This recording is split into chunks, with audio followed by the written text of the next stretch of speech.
Why does a seasoned landlord see creative financing as a new horizon? Stay tuned.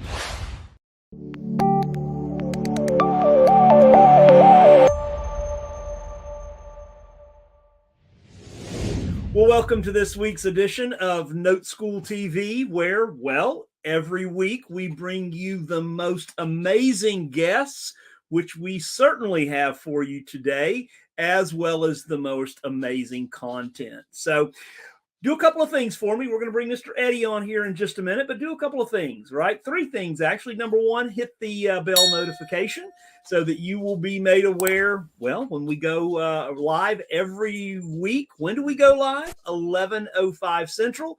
Make sure and also hit the like button, letting us know you like the episode, and then also hit the subscribe button if you have not already done so.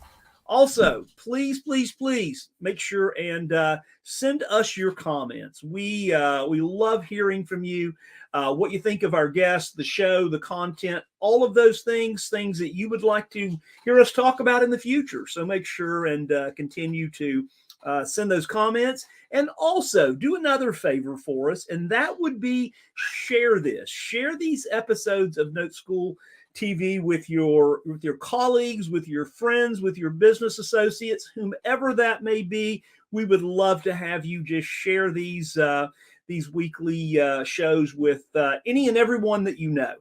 Also, if you would like to learn more about what we do at NoteSchool, simply go to noteschool.com/TV. Again, noteschool.com/TV. And we can, we'll make sure and let you know and get you into one of our 2-hour master classes done by none other than Mr. Eddie Speed and our NoteSchool's Chief Market Officer, Mr. Max Keller. So we'd love to have you in one of those as well. So let's do what we do every week at this time, and let's go to the news.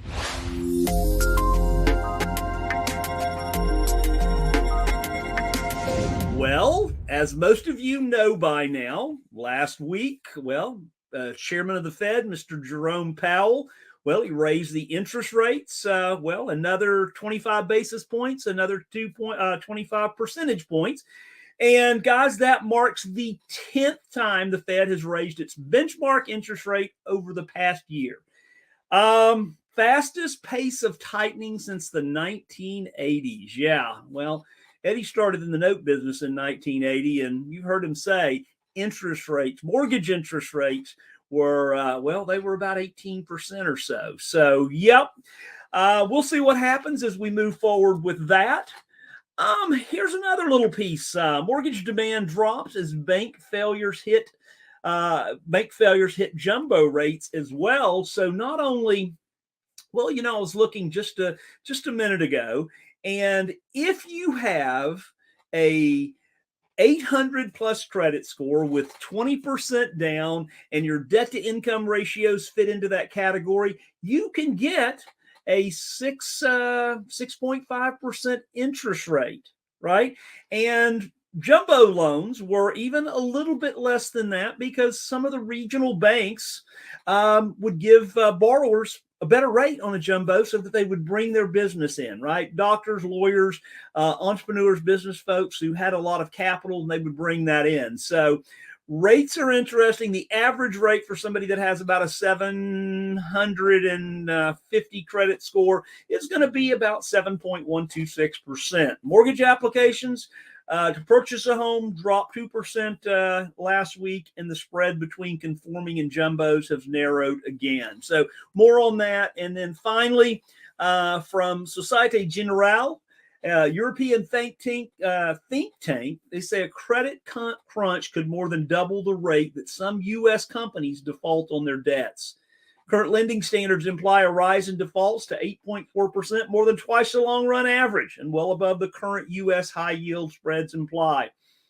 The big giant, we talked about this in our monthly update a couple of weeks ago, Brookfield Corporation, they've already defaulted on nearly $1 billion in commercial real estate this year, and this could lead to speculative grade defaults. So lot of things going on in the mortgage business, the home business right now.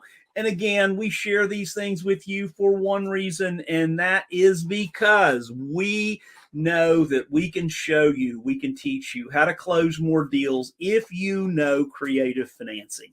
That's the news for this week. Let's bring on, well, our chief strategist, visionary, founder of NoteSchool, my friend, Mr. Eddie Speed. Good morning, Joe. How are you, sir? Well, some people see all that as bad news. I see it as opportunistic news. We have smiles on our face, so we're not really afraid of that, are we? Well, I mean, it's going to be bad for somebody, but yep. we do well in disruptive times, and that's kind of the pattern. And I think this will be more of the same. So, absolutely, we got an amazing guest today, Eddie. We do. We got a great guest. It really is becoming kind of the new NoteSchool member. Yep. And we'll talk about why that's true. So we're excited to have him. So, Joe, I'm going to bring. I'm going to jump off. I'll see you guys in a bit. Have a great interview there, guys. All right. So our guest today is a very seasoned real estate investor. He is a long-term thinker.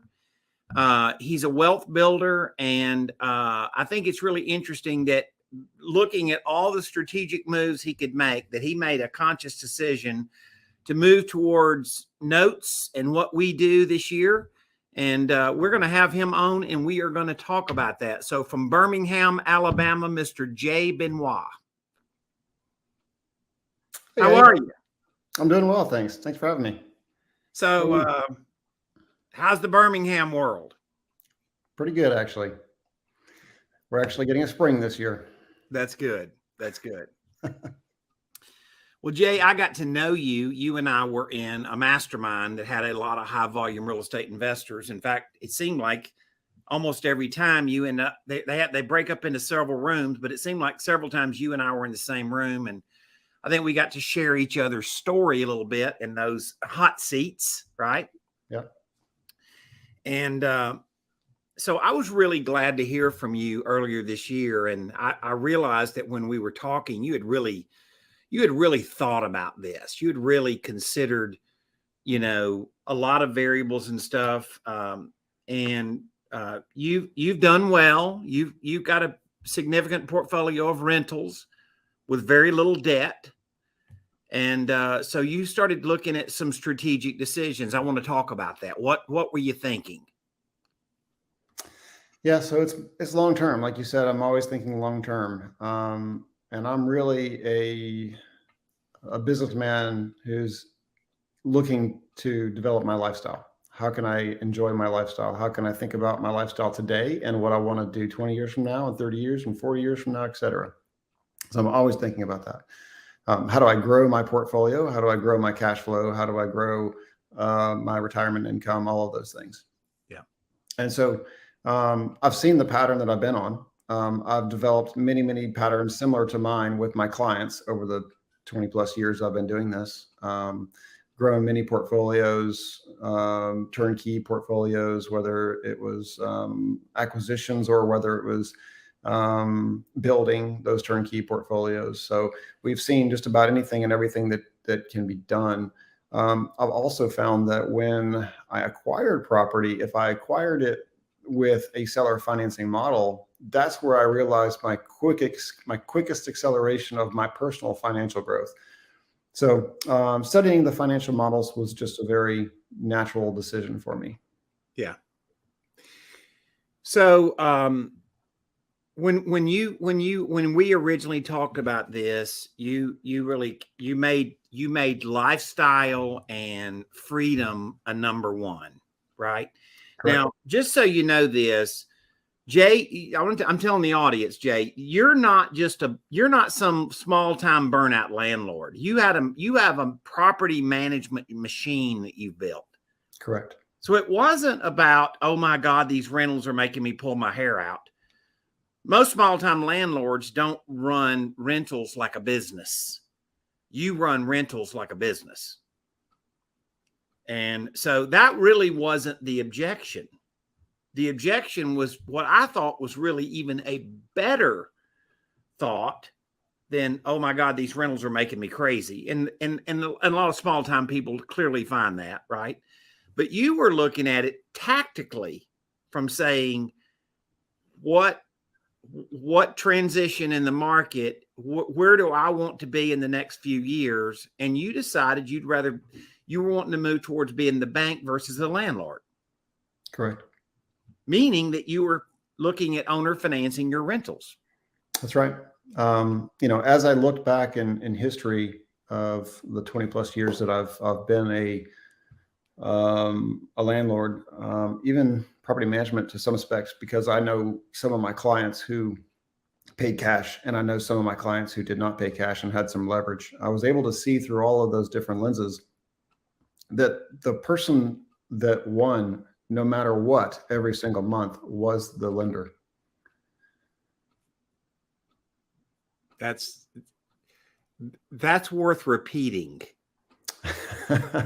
Yeah, happy to. The person that won every single month for the past 20 years that I look past on for my personal portfolio, for my clients' portfolios, the ones that I knew that financed and the ones that I knew that paid cash, I could look at all these different models because I saw cash flow. I saw the ins and the outs, and maybe not everything like the mortgage or what they paid, but I had a pretty good knowledge of what they were paying monthly and what I pay monthly. But the person that won every single month was the finance entity, the company that lent the money to the buyer, to the investor. That they won no matter what every single month. Such wisdom in that. I'm going to borrow that specific phrase from you, because obviously students a lot of times like to hear from other students or other studies of the game, right? But I believe that what you're saying is correct, and we have cycles in our business. Yeah. No argument that 2 years ago to have a bunch of rental property that just went up in value because you didn't do anything, that's pretty good. Right. But what you're saying is, if you look at over a long period of time and you look at cash flows and all the things that happen, the bank's the one with the consistent check. The landlord is the one that it may be great or it may not be so good, none of which leads to freedom, right? That's correct. I mean, it'll lead to freedom, but it's a lot of work to get to that freedom. And you got to have a lot of properties to get to your number that you want to have, more than you really think you need. So you've got to double down and do more than what you plan on doing. So one of the things, Jay, and I love having you on here because, you're not speaking of a landlord that's just managed just a few properties, right? You've managed a significant amount of rentals over a long period of time. So you know how to model these things. Yeah, you know how to model them tight, yeah. Right? And I generally say, and I'm just going to pick a number if that's okay.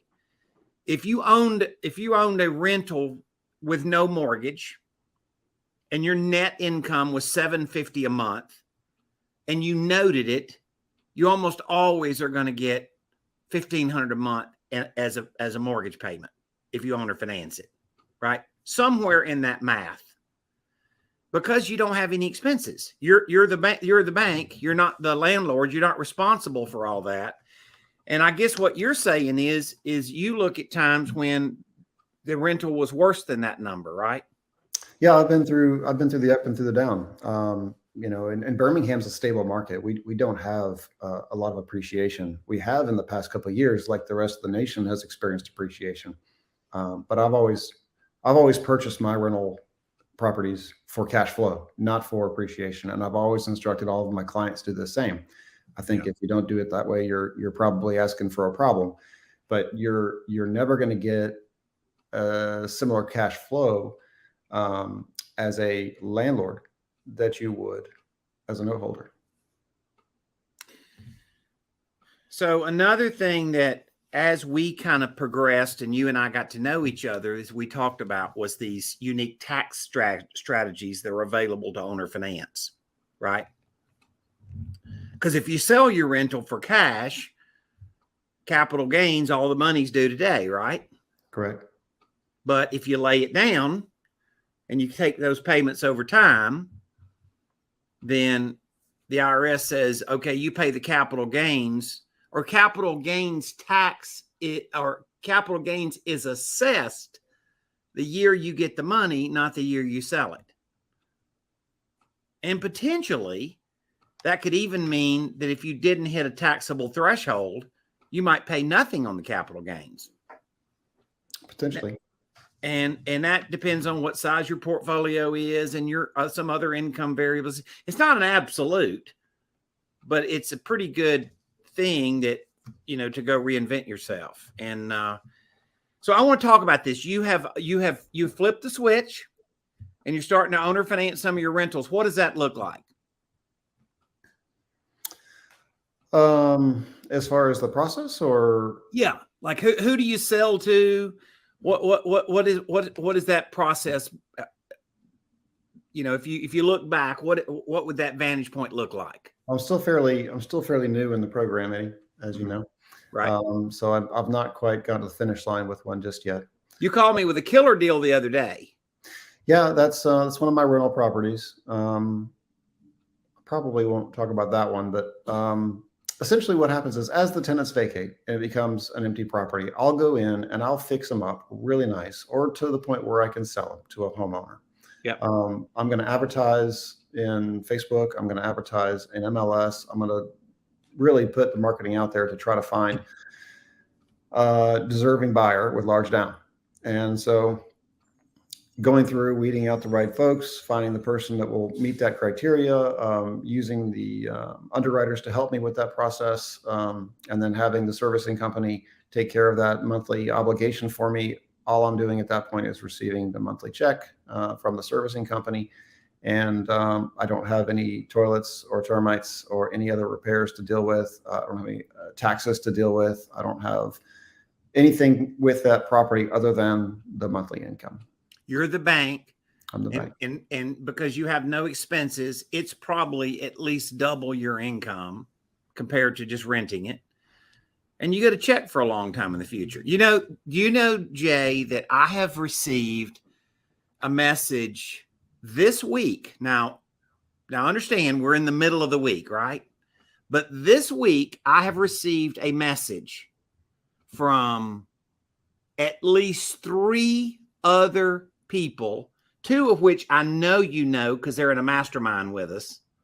And one I think you probably know because he's a very seasoned investor. And all 3 of those other people messaged me about exactly what you initially messaged me about, which was turning their rental portfolio into notes.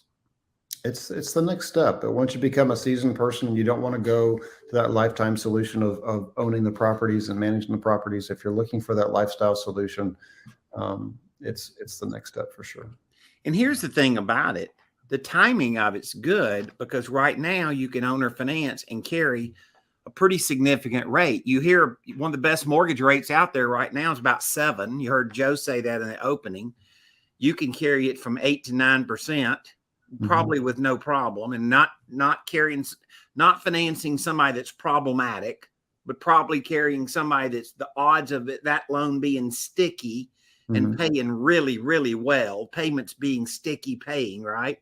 Right. Then all of that means that you know, you've taken a significant amount of wealth and turned it into something that's now paying you interest on it. Yeah, your options at that point, if you have a large portfolio, are to continue the course you're down and continue to collect the rental income. You can refinance it, strip all the equity out of it, have a lot of cash, do something with that, but then you've got to pay that monthly net as well. Yeah. You can sell them, you can pay the taxes on it, or you can go this route, and you just got to find the best avenue that fits for you. But from a financial and economic model, this makes the most sense for me. All right. So just for a little bit, I want to talk to you a little bit about NoteSchool. You're clearly a very sophisticated guy. We're honored to have you. We're honored to be able to share some long, super focused experience in seller financing and, share it with somebody like you because you got a lot of other real estate experiences, but, this has kind of been our thing. So when you came to NoteSchool, what were you looking for? A couple things, actually. I was looking for knowledge. I wanted to make sure that I was doing it the proper way, the correct way. I didn't want to just go out there, cowboy it up, make some paper, and make a lot of mistakes. One, that I wouldn't be able to sell it, or I wouldn't be able to do anything other than just kind of hold it and be hostage to it if I didn't like it or needed to change or something of that nature. So that was probably the biggest thing I was looking for: the guidance, the education, the mentorship. The second thing that I was looking for was a community. I wanted to have a sense of community where I could come together and have a place of communication with like-minded individuals who needed similar things that I did, or was able to provide answers to my questions or guidance, etc. So those are the main two things that I wanted. And I've received both those things so far. Even though I haven't actually gone through the whole way with a selling a note just yet, but I've received everything I've been looking for. Well, you're pretty new with us, but you obviously, because you had inventory, you could hit the ground running. And I see you on our Facebook page, and you're asking some smart questions, you're asking some deep questions. In fact, you and I will have a conversation about a post that you had, and that is about some, what we learn in business as we've been doing it long enough is, we go to the point where we start working with our accountant and saying, this is my understanding. I want to make sure this is your understanding, versus just going to the accountant and going, okay, man, what do I do? Because they don't necessarily have specialized accounting knowledge. And some of us have paid for a lot of specialized accounting knowledge. So there's some things like that that can be a significant game changer in how you treat your business and how it's taxed. Right. It's all legal. It's just things that you got to know how to position it correctly to minimize what you have to go pay Uncle Sam. But anyway, it's been really a great joy to have you, and we're thrilled to have you in our community. And I would say the one thing, if I had somebody ask me the other day, he says, Eddie, you've been doing this now 40 something years. Why do you still do it? And I said, I do it. I don't mean to make money. I don't want to give you any misgivings, but I said, but I get to have impact. Mm-hmm. And I think about your story, Jay, and I feel like we're going to have some impact with you. You definitely will. You already have, but you'll have more and more as I get further into this and down the road. And I appreciate you inviting me into the community and letting me be a part of it. Well, I'll tell you this. You're addressing an audience today that there's a lot of people in your situation. And they're probably sitting there thinking like you were thinking, do I do this or do you not? And I'm going to tell you guys this man is well thought out. He is not random. Everything he does is he's considered the variables. And I'll tell you this, Jay, I really feel like that you made the right decision in repositioning your portfolio. Yeah. It's going to take some time. I got to get some tenants out. It's slow, but it's going to take some time. It'll be the right avenue at the end. That's great. Mr. Joe?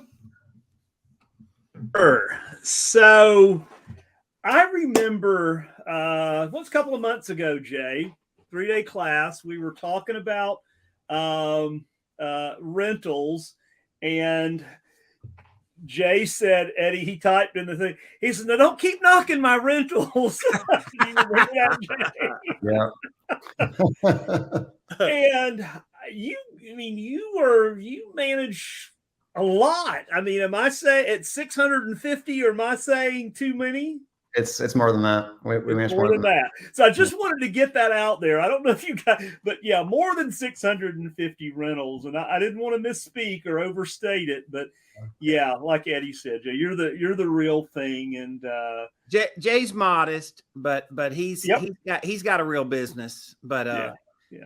As I said, for all the things that I think we talked about earlier in the interview, just he made a very calculated decision. And I think right now, a lot of people that have rentals, if they really run the math and they really think through things, I think it's a good day to consider seller financing for the runway we have in front of us. Yeah, for sure. So for sure. Well, Jay, we get to see you here in a few weeks I'm at our excited. summer event. So summer summit event. So we look forward to that. And we appreciate you being on, and we see you get to see you on Deal Lab. I saw you on Deal Lab yesterday, I think, right? Yeah. And so, yeah, all good. We love you, man. So we'll wrap this thing up, and just want to say that thanks to Jay for being on this week, Mr. Speed, and well. If you want to know more about what we do at NoteSchool, certainly just go in and go to noteschool.com/TV. Eddie, we would love to have all of these folks at one of our master classes. You cannot beat the price. They are free. So it's a 2-hour class done by Eddie and, again, Max Keller, who is our chief market officer here at NoteSchool. And guys, you'll love it. And then we'd love to have you in one of our 3-day classes as well. A lot going on out there. Keep informed. Stay tuned. We will see you same place, same time next week. Have a great weekend, folks.